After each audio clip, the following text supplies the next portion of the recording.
जरा सोचिए, एक तरफ एक देश है जो अपने ही अंदर की मुश्किलों से जूझ रहा है और ठीक उसके बगल में उसका पड़ोसी चुपचाप अपनी ताकत को इतना बढ़ा रहा है कि शक्ति का पूरा संतुलन ही बदल जाए।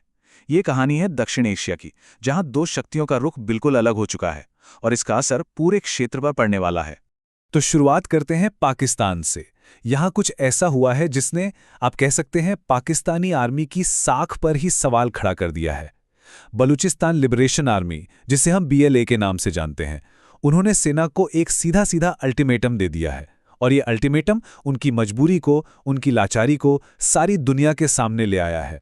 हुआ यह है कि BLA ने पाकिस्तानी आर्मी के कुछ जवानों को पकड़ लिया है और डिमांड बिल्कुल साफ है, प्रिजनर एक्सचेंज, यानी हमारे बंदी छोड़ो, हम तुम्हारे छोड़ेंगे, और अगर नहीं तो अंजाम भुगतने के लिए तैयार रहो। ये कोई रिक्वेस्ट नहीं है, कोई बातचीत का प्रस्ताव नहीं, ये खुली धमकी है और ये दिखाता है कि बलूचिस्तान के अंदर जमीनी हकीकत असल में क्या है। तो आखिर ये मामला है क्या? देखिए, BLA ने टोटल 17 पाकिस्तानी सैनिकों को कब्जे में लिया। उनमें से जो 10 बलूच थे उन्हें उन्होंने छोड़ दिया, लेकिन जो बाकी 7 बचे उन पर BLA ने अपनी ही कोर्ट में एक तरफा सुनवाई करके वॉर क्रिमिनल का ठप्पा लगा दिया और सजाए मौत। और इस सजा को अंजाम देने के लिए टाइम कितना दिया है? सिर्फ 7 दिन। अब सोचिए, एक आर्मी के लिए इससे बड़ी शर्मिंदगी क्या हो सकती है, जो खुद को एक प्रोफेशनल फोर्स कहती है। वो अपने ही देश के अंदर अपने ही जवानों को नहीं बचा पा रही। ये सिर्फ एक किडनैपिंग की घटना नहीं है, ये पाकिस्तान के इंटरनल सिक्योरिटी सिस्टम में जो बड़ी बड़ी दरारें हैं ना, उनको सामने लाती है। चलिए अब सिक्के का दूसरा पहलू देखते हैं। जहां पाकिस्तान अपनी ही उलझनों में फंसा है, वहीं दूसरी तरफ है भारत। और भारत क्या कर रहा है? वो अपनी डिफेंस टेक्नोलॉजी, अपनी आत्मनिर्भरता को इतनी तेजी से आगे बढ़ा रहा है कि आने वाले समय में तस्वीर ही बदल जाएगी। भारत की तरफ आते हैं। यहां देखिए क्या हो रहा है। हमारे Su-30 MKI फाइटर जेट्स, उनको एक जबरदस्त अपग्रेड मिल रहा है। इसका जो पुराना रशियन सिस्टम था ना, इंफ्रारेड सर्च एंड ट्रैक वाला, उसको हटाकर अब पूरी तरह से मेड इन इंडिया, स्वदेशी सिस्टम लगाया जा रहा है। इसका सीधा सा मतलब क्या है? दुश्मन को और दूर से और ज्यादा आसानी से, बिना उसको पता चले, ट्रैक करना। और सबसे बड़ी बात, इसके लिए हम किसी पर निर्भर नहीं हैं।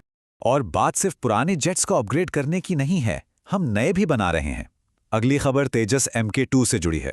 इसका जो टाइमलाइन है वो इतना फास्ट ट्रैक कर दिया गया है कि उम्मीद से कहीं पहले ही ये नेक्स्ट जनरेशन फाइटर जेट हमारी एयरफोर्स का हिस्सा बन जाएगा। एक डिफेंस एनालिस्ट की नज़र से देखें तो ये रिसर्च एंड डेवलपमेंट से प्रोडक्शन तक की यात्रा का आगे बढ़ना एक बहुत बड़ी बात है। इसी आत्मनिर्भरता की कहानी में एक और नाम जुड़ गया है, उत्तम, ASIA रडार। ये हमारा अपना बनाया हुआ state of the art radar है। ये तेजस MK1A फ्लीट की आंखें बनेगा। इससे वो और भी ज्यादा खतरनाक हो जाएंगे। और खबर यह है कि इसका कॉन्ट्रैक्ट भी बस फाइनल होने ही वाला है। मतलब एयरफोर्स की ताकत में एक और बड़ा इजाफा। इतना ही नहीं, बाहर की बड़ी बड़ी कंपनियां भी अब भारत आ रही हैं। फ्रांस की जो कंपनी है सैफरन, वो हैदराबाद में एक बहुत बड़ा मेंटेनेंस, रिपेयर और ओवरहॉल यानी MRO हब बना रही है। अब इससे क्या होगा? इससे सिर्फ सिविल ही नहीं बल्कि हमारे मिलिट्री एयरक्राफ्ट के इंजन्स की मेंटेनेंस भी यहीं हो पाएगी। ये इंजन आत्मनिर्भरता की तरफ एक गेम चेंजिंग कदम है। लेकिन भारत सिर्फ ये ताकत बनाकर रख नहीं रहा है, वो इसको दिखा भी रहा है, एक साफ संदेश देने के लिए। किसको? अपने सबसे बड़े स्ट्रेटेजिक कॉम्पिटिटर चीन को। इसका सबसे ताज़ा उदाहरण देखिए डिब्रूगढ़, असम में। वहां प्रधानमंत्री के सामने एक इमरजेंसी लैंडिंग फैसिलिटी पर जो शो ऑफ फोर्स हुआ, Rafale, Su-30, C-17, Apache, Chinook, ये सब कोई मामूली एयर शो नहीं था। ये ईस्टर्न फ्रंट पर चीन के लिए एक खुला मैसेज था कि भारत की तैयारी अब सिर्फ कागजों पर नहीं, जमीन पर है। तो अब इन दोनों तस्वीरों को एक साथ जोड़ते हैं। एक तरफ पाकिस्तान का हाल, दूसरी तरफ भारत की तैयारी। सवाल यह है कि दुनिया इसको कैसे देख रही है? इंटरनेशनल डिफेंस कम्युनिटी इस बदलते हुए गैप को कैसे समझ रही है? और इसका जवाब इस कंपैरिजन में है। एक तरफ स्विट्जरलैंड का एक मिलिट्री थिंक टैंक है जिसने ऑप्स सिंदूर पर रिपोर्ट निकाली और पाकिस्तानी एयरफोर्स यानी PAF की कमजोरियों और स्ट्रैटेजिक फेलियर्स को गिनवा दिया। और PAF ने जवाब में क्या किया? फैक्ट से जवाब नहीं दिया। उन्होंने बस कुछ प्रोपेगेंडा वीडियोस निकाल दिए जिनमें बड़ी बड़ी बातें थीं। इससे क्या होता है? इससे इंटरनेशनल लेवल पर आपकी क्रेडिबिलिटी, आपकी साख बिल्कुल खत्म हो जाती है। तो अब आप समझ रहे होंगे कि हम किस तरफ जा रहे हैं। हमने दो पड़ोसियों को देखा जो एक ही जगह पर हैं, लेकिन उनके रास्ते बिल्कुल बिल्कुल अलग हो चुके हैं। एक क्लियर ट्रेंड दिख रहा है। और इस बदलते हुए माहौल का एक और आखिरी सबूत देखिए। भारत अपनी तरफ से कोई भी रिस्क नहीं ले रहा। जम्मू कश्मीर में इंटरनेशनल बॉर्डर के पास रात के टाइम नॉन एसेंशियल मूवमेंट पर 60 दिन का बैन लगा दिया गया है।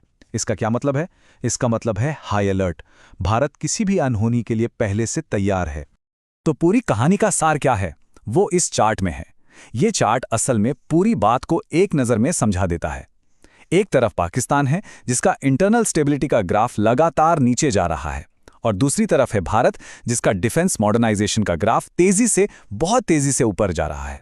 तो हम इस विश्लेषण को किसी निष्कर्ष के साथ नहीं, बल्कि एक बड़े सवाल के साथ छोड़ेंगे। जैसे जैसे ये दोनों रास्ते एक दूसरे से दूर होते जा रहे हैं, इसका दक्षिण एशिया के फ्यूचर के लिए, इसके भविष्य के लिए आखिर मतलब क्या है?